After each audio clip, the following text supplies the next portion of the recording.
Hello storyboarders, my name is Eric and today I'm going to show you how to make a KWL worksheet using one of Storyboard that's pre-made templates. So let's get started. Now first we're going to pick out a template that we like. Now we have a whole bunch of great options to choose from, but I think I'm going to go with this one here. Just click the copy template button that's right below, and this will bring us directly into the Storyboard Creator, which will then prompt us to give our template a name. So you can call yours whatever you would like. I'm just going to call mine template 1 and click continue. Alright, now it's time for us to customize our worksheet. This is where we get to add characters, items, change the text, whatever it is that we want to do. So with our what I know, what I wonder, and what I learn, I think I'd like to have a character who is displaying all of these things. So let's add a character. So if we go up to our characters menu, I'm going to go under the kids category and let's find a character that we like. Alright, I like this character here. So to add them, all you have to do is just drag and drop into your storyboard, and now we get to customize. This is where we get to update poses, facial expressions, change any colors, whatever it is we would like to do. So I'm going to have my character showing off what it is that they know. So they're going to have their hand raised, they're excited, and let's update some colors here. Alright, I think this looks pretty good. When your character's all set, just click update pose. And there's our character. Now we can move them anywhere we would like within our storyboard, and we can resize them. Just drag the corner of their image, and there we go. Alright, now I'd like to have this character in the center column for what I wonder. So we could just go up and grab the same character again and go through the whole process, or we could make a copy of them. So with our character selected, go to your right hand menu and click copy. And this will make a duplicate of your character. So this saves us a little bit of time. So let's go over to edit pose. Let's go to a center view and let's have them wondering.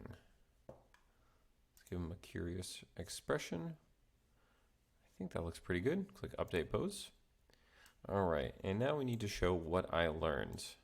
So let's duplicate this one last time and edit the pose.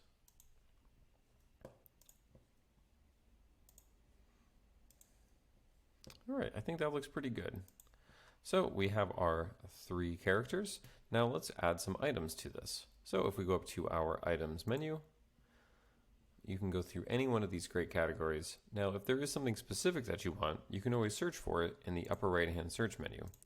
So let's go through our items menu and let's go into the school categories. And I think we can find some things that will help. So let's add what they know. Alright, we have this crayon here. Let's add this and see if we have a crayon box in this image. So, like our character, we drag and drop, and let's go over to our image options and see what poses we have. Alright, we have a nice box here, so let's go with that. Alright, now this doesn't have a lot of room, so let's move our characters. If we select them all at once, we can actually move them all down together. And while I have all 3 characters selected, by the way, if you want to select multiple items at once, just simply hold down Shift and select whatever it is you want to have together. So with our 3 characters lined up, let's align them so they're all on the same base level. So if you go to your right hand menu, you can click Align. Now those buttons show up when you have multiple items selected. And let's go with Align Bottom. And as you can see, it shifts these so they're all on the same base. Click OK, and there we go. Alright, we have them together. Let's move them down a little bit. And let's put in our box of crayons.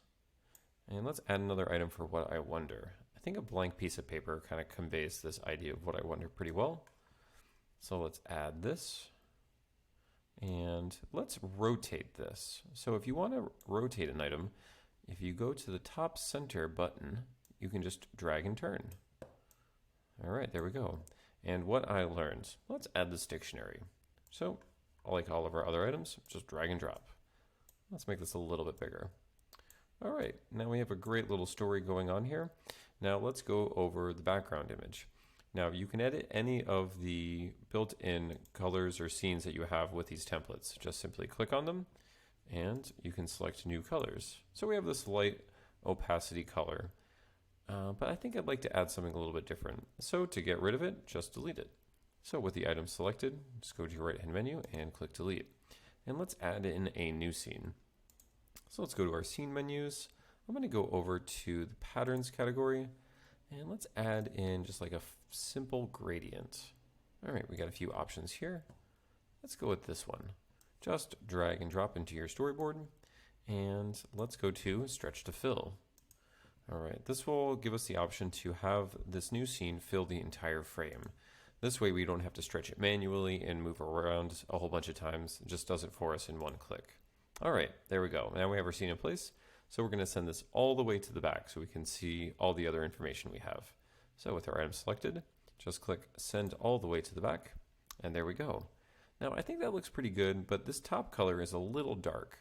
So we can go to our right hand menu and we can select a new color. All right, I like that kind of greenish yellow. I think that's fun.